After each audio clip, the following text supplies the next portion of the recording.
Welcome to the Human Capital Innovations Podcast, your go-to source for personal, professional, and organizational growth and development. We hope you tune in often for all things people management, organizational development and change, organizational leadership, and social impact related. Maximize your personal and organizational potential with Human Capital Innovations Podcast.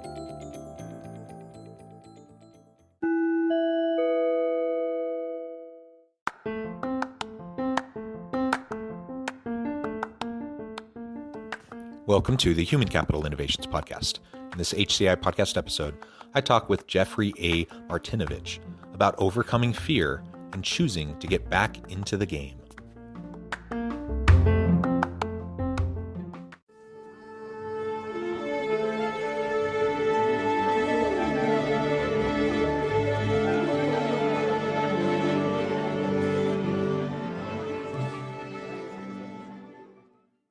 Jeff Martinovich, welcome to the Human Capital Innovations Podcast. Thank you, John. Great to be here today. Yeah, it's a pleasure to be with you. I'm super excited to have a nice conversation. Today, we're going to be exploring your book, Just One More, The Wisdom of Bob Vukovich. And we're going to be talking about overcoming fear and choosing to get back into the game of life, of work, of whatever area we're having struggles in, how we can get back on the saddle and get going again. And I think that's an ever-present kind of a challenge most of us face on a regular basis. And so, it's a story of resilience. It's a story of grit and just doing the best we can each and every day. As we get started, I wanted to share Jeff's bio with everybody. Jeff A. Martinovich is a first Gulf War veteran, MBA, and CEO of Jam Accelerator, LLC, a business consulting and incubation firm. Previously, Jeff was founder and CEO of MICG Investment Management, a billion-dollar wealth management firm. After the 2008 financial crisis, Jeff rejected 3 government plea offers, resulting in a 14-year prison sentence. Yet the Fourth Circuit Court of Appeals reversed twice. 2 U.S. District Court judges were removed, and after nearly 7 years, he was released to home confinement in May of 2020 to begin rebuilding his life. And his book is Just One More, The Wisdom of Bob Vukovich. Such an interesting background. You don't get that one every day, do you, John? No, I mean, it is a bit interesting, and I appreciate you being open about it and vulnerable. And I'd love to hear just a little bit more about that, and then we'll dive on in to this idea of overcoming fear and choosing to get back in. Sure, boy, it's a lot, but a quick synopsis is in 2008, when the whole world crashed there in our financial crisis, on Wall Street, nobody went to jail. Nothing happened to any of those people. But a lot of people don't realize they did go around. And a lot of us smaller companies, kind of what they call tier 2 investment firms, they shut down about 2,000 or 3,000 of these firms. And they do it by alleging nefarious activities and hedge funds and all those terrible things. And we had a fleet of attorneys, fleet of CPAs, and I knew that nobody in our firm had done that. And I had to make a critical choice. Was I going to, at this point, at one of the hardest points of my life, of course, stand up for what I believed was right. I was terrified, of course, but I did reject 3 plea offers. I'm the only crazy person that goes to trial against the federal government. 98.5% of those end in conviction. And certainly so did mine. We were trying to explain hedge fund accounting to the jury while the prosecutors were putting up pictures every day of our homes and cars and trips. And so I was toast. But through a lot of hard work and just trying to overcome fear, I tried to teach myself federal criminal law, something I had certainly never thought I would. Was very fortunate by helping about 300 other inmates on their cases, learned a little bit about that business, was able to get my some decisions reversed twice, 2 federal judges removed. And about 7 years later, unfortunately, I was able to come home. And so I've been home about 2 years and rebuilding the world, rebuilding life, and so crazy fortunate to be here. And lots of really cool miracles happening every day now. Yeah, I mean, I can't even imagine. And I'm sure you've heard all sorts of things from different people as you shared your story. So I'm not going to try to make it all better and say something magical, but I understand it's just a horrific thing. I think going through experiences like that really put the test on people and how they're going to respond. So I'm curious, if you don't mind going into a little bit more detail, Sure. how you stayed positive, how you stayed resilient and focused on what you could control amidst, basically this whole situation that was out of control. Right, right. And the worst part is not only, are you going through it, but I had a great group of shareholders, employees, and of course my family. So you have the guilt and the shame and all of those type of issues, on you 24/7. But the one trick that I kind of figured out for myself was I basically made a commitment to get stronger every single day, and to get stronger physically, intellectually, and emotionally. And I figured out that if I could do that, just this little bit stronger every day, tomorrow's going to be better. And it may not be a miracle. And it was such an uphill battle. It's 2,381 days. And I actually filed nearly 500 motions and actions and petitions, and 99.9% of those were all denied. And so just every day is denial. Every day is rejection. And so you have to just get as strong as possible.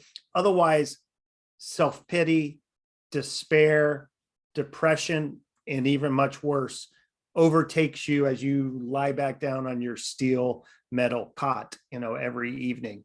But I figured it out, and I tried to make every single day I was in the gym or on the track, and I was reading and studying things I had never been exposed to in my life. When I went to the Air Force Academy, when you come from all the engineering schools, you never read any of the classics. And I've always been so embarrassed. I did that. So I read 28 classics. And then also I discovered meditation and Siddha yoga and these different things that made me emotionally stronger and able to kind of get rid of the standard deviations of a wild ups and downs and be able to get through this. And, inch by inch, how do we eat an elephant? And so just, piece by piece, we made it out the other side. And so if I could, and what I do now is I help other people with that type of concept in their businesses and their life to get through these challenges, just this much more every day. And eventually we have to believe it's going to be all right. Yeah. And we all face those challenges. Now, we all don't spend several years in prison, but we all have our own unique story, our own unique Correct. set of challenges. Everybody goes through these. And so how we choose to respond is ultimately going to determine a lot of what our future holds for us. And, sometimes those challenges are self-inflicted. Sometimes they're natural consequences to choices we've made. But so often, and I would say most of the time, it's not. It's just the constraints of the environment we happen to be in. And there's really nothing we can do to control it. The only control we have is how we choose to respond. And so regardless of what your situation is, whatever challenge you're facing in your organization or within your family or community or whatever, I think ultimately, we take stock of our responsibility. Certainly we take stock of the natural consequences of choices, but we also take stock on what is controllable, what's not controllable, and then how are we going to choose to respond, hopefully in a positive way. And I love that you just wanted to be a little bit stronger each and every day. That I've thought about this. I've thought about what happens if the police come for me and I get thrown in jail. Not because I'm doing stuff to get thrown in jail, but but in another life. So back when I was going through my PhD program, I actually taught criminology for a couple of years at the university. And that's not what I do now. I'm leadership, org change, and that kind of stuff. But I was in a sociology PhD program. And so they had me teach criminology. So I taught criminology for a couple of years. And what I learned from teaching that class and preparing for that is the number of people wrongfully convicted Right. is a staggering number. And it's, we're two white guys. And so it certainly happens to people like us, but it happens disproportionately more to people of color. And I Yeah. mean, there's so many systemic problems. I remember years ago having this conversation with my wife. Like if I get like accused of murder and I'm the number one suspect, I think we run to Canada, because I don't know, like I don't have faith in the system. Right, right. And it is a little mind blowing because, I'm a great patriot and I was carrying the flag down the middle of the street in the parade. And then you get into these situations and you are shocked at how things really work behind the green curtain. And so you become maybe if you're a conservative, you might become a flaming liberal or vice versa. And it really messes with your paradigm about what you think is important and how things really work. And, we used to say on the way up is life's all about exposure. And when I would teach young financial advisors, it's like, life is about getting exposure. Well, certainly many times we get exposure to all these areas we never thought we would. But I think the way you just said it, the way you accept it, and the way you figure out how are we going to get to the other side is the key. And one of the key things by me taking a job in the prison law library and just saying, you know what, I'm going to try to help these 300 other guys do better on their cases or see what's going on. And in turn, I learned so much and I was given so much that allowed me to get from the very violent facility down to a safer facility, which during COVID and everything allowed me to get to home confinement. And it was all these processes that, if we wouldn't have reached out and tried to not make it about woe is me and everything and just try to fix the problem. The other thing is everybody wants you to collapse, be destroyed, cry, and end it all. And we as leaders, we as business leaders, we as sports leaders, leaders of our family, that doesn't do anything. We can do that to please people, but what we really have to do is fix the problem, regardless of how it happened. And lots of times society doesn't want you to do that. They don't want you to be strong. They don't want you to smile. They don't want you to try to rebuild the world. But that's what we have to do. It's the only answer. There really is no other answer.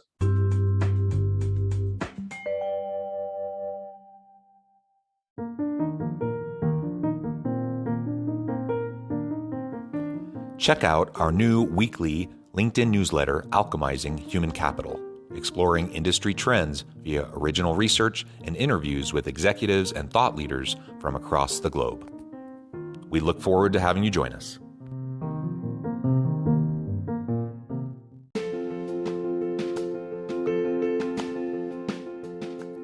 Bluer Than Indigo Leadership, the journey of becoming a truly remarkable leader. Early in my adult life, I learned about an Asian proverb that translates as bluer than indigo. If you think about the color indigo, it is a brilliant, deep, and vibrant blue, what some would call the bluest of blues. To have something that is bluer than indigo is rare and truly remarkable. Contrary to popular myth, there is no one-size-fits-all or cookie-cutter approach to effective leadership. There is no silver bullet, no secret sauce, no go-to model that will solve all of your problems. The truth is, great leaders have all had their unique strengths and flaws, and have all had to discover and then pave their own distinctive path in their life's journey to fulfill their leadership potential. Bluer Than Indigo Leadership will help you discover your own path and explore those ordinary, everyday actions that will help you respond to an uncertain future and produce extraordinary results for your individuals, teams, and organizations.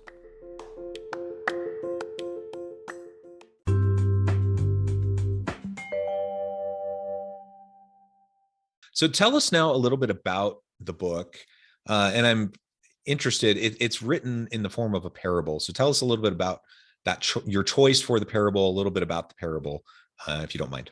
Sure. Well, I've put together a few business books, and it's kind of funny. Like people say, why would somebody who lost $1 billion put together a business book? But about 25 chapters were on the way up.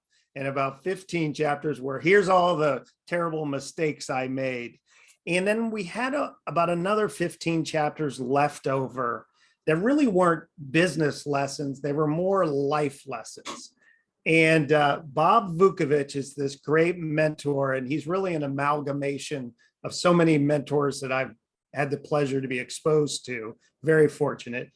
And so as he begins to teach young Cole these different ideas, I also remembered that the world learns best by telling stories. And that's how we've been doing it for millions of years.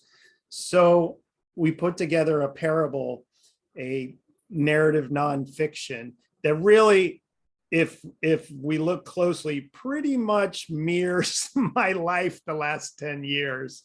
But Bob's journey really is about giving these lessons. But as we always remember, the teacher learns more than the student.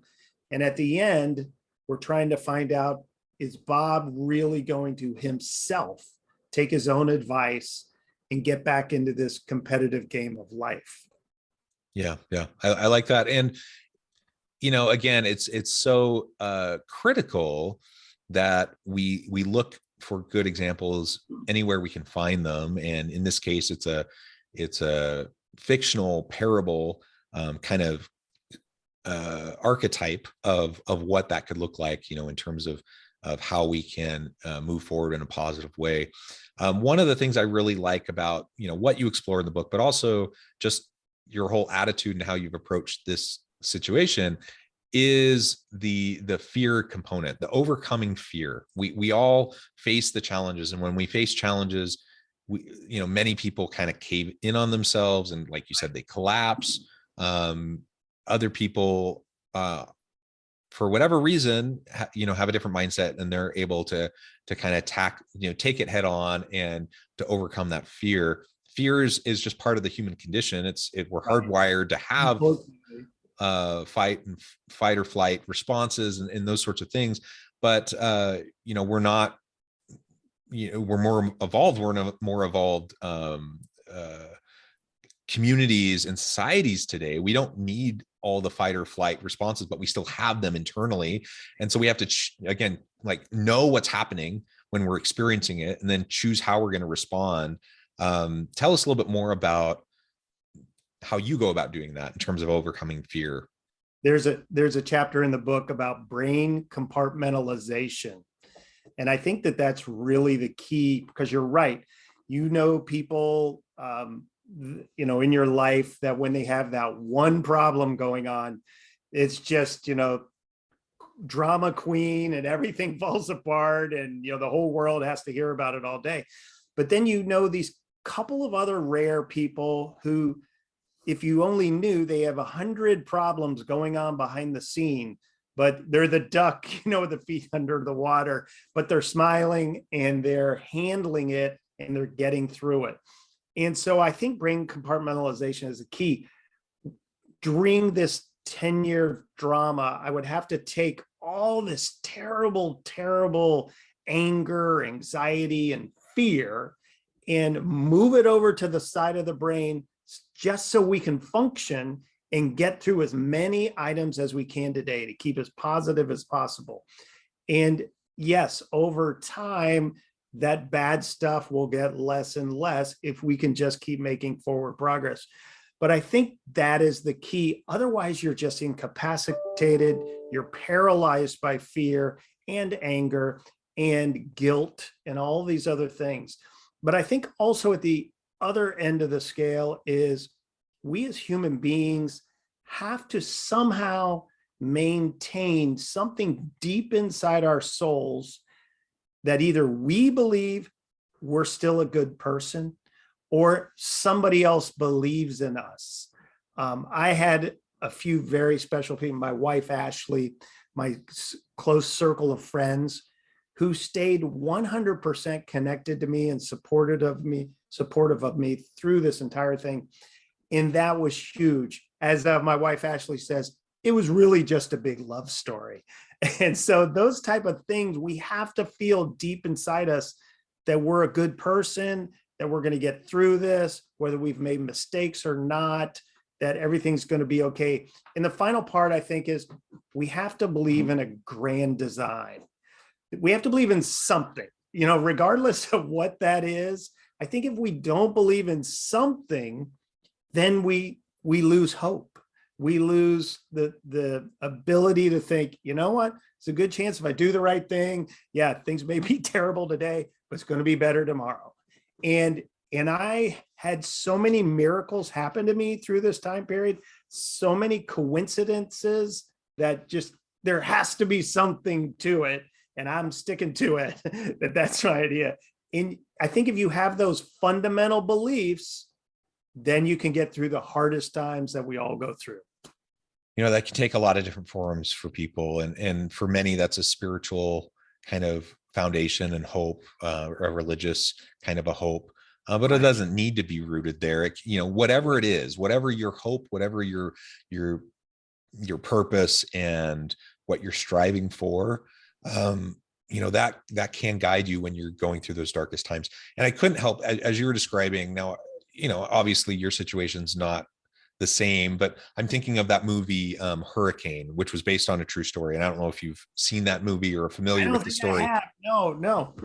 It was a famous heavyweight boxer back in like the 50s or 60s, African-American, wrongfully accused, convicted of murder, and spends something like 30 years in prison until finally they uncover evidence that he had nothing to do with it, and he's released. And great movie based on a book, based on the man's real life. Denzel Washington played, if I'm remembering correctly, Denzel Washington was the actor, and it was just one of those both heartbreaking yet inspiring types of films. Perseverance and just the strength of the human heart, and like you were saying, just doing a little bit more every day, finding ways to serve those around you, finding ways to strengthen yourself, strengthen your mind, strengthen your soul, and you persevere. One of my favorite movies of all time is The Shawshank Redemption. A similar type of a story, right? At the end, you're victorious, even though this poor man has spent, a better part of his life in prison, wrongfully accused. He's able to make something of it. And I hope that's how I would respond if I found myself in that kind of a situation. But we never know. And ultimately, I think what we can do, while we never know, what we can do is prepare mentally now for the trials and adversities that we are already facing, and we know we will face in the future. Regardless of the severity of those trials, we will face them, and so we can start that process now and check our fear, and cultivate hope in our family, our friends, in God, in whatever form that takes for you. And that can really help to get us through. Absolutely. And I'm a huge believer of, if you overcome fear in the smallest little things every day, and you say yes to as everything you can possibly say yes to every day, you're building up the strength that is going to be needed during these times. And I'll just close with, there has been this unbelievable number of miracles that have happened to me to make it home. My adult son, Cole, now works with me every day. I have a new baby little girl at my advanced age. Her name is Carly, and with my wife, Ashley. And we have so much great business, coaching, speaking, consulting going on that I could have never imagined. And I almost gave up 100 times, and is just an honest answer. But once you get through that other side, it is hard to believe, but it can be phenomenal again. Well said, Jeff. I really appreciate your time, your insights, your wisdom. Before we wrap up, I just wanted to give you a chance to share with listeners how they can get connected with you, find out more about your work, and then just give us a final word on the topic for today.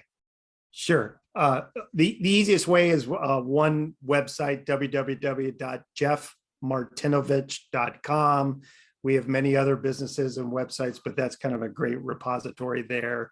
And they can find out about our speaking, consulting, coaching, and mergers and acquisitions there. And then the last thing I would say, and I greatly appreciate this opportunity, John, is you talked about inspiration and hope today. And really, it all can be better. It all most of the time will be better. And so if I could give any hope in my story of 10 long years of battling the world, just day by day by day, eventually the sun does come out, and eventually, it is a lot better. We just got to make it through. Thank you, Jeff. It has just been a pleasure. I encourage listeners to reach out, get connected, find out more about what Jeff can do for you. And as always, I hope everyone can stay healthy and safe, that you can find meaning and purpose at work each and every day. And I hope you all have a great week.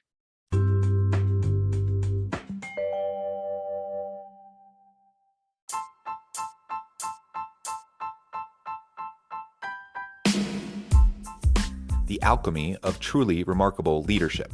Ordinary, everyday actions that produce extraordinary results.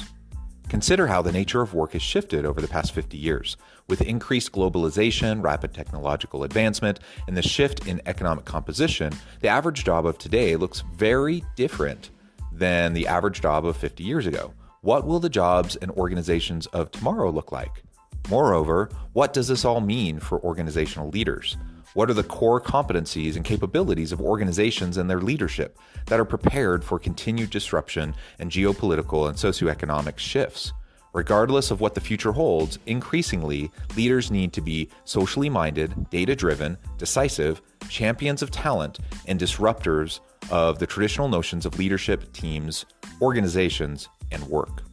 The alchemy of truly remarkable leadership will help you to explore your own leadership competencies and capabilities and consider ways to apply and implement them into your workplace and personal life.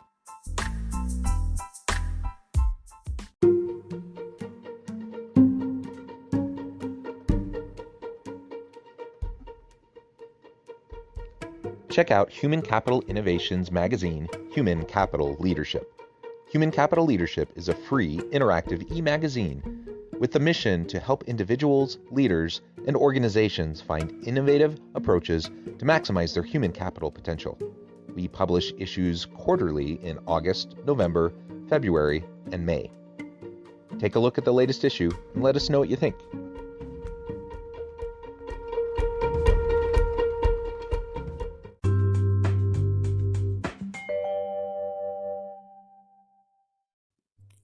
Thanks again for joining us for this episode of the Human Capital Innovations Podcast. I hope you stay healthy and safe and that you have a great week.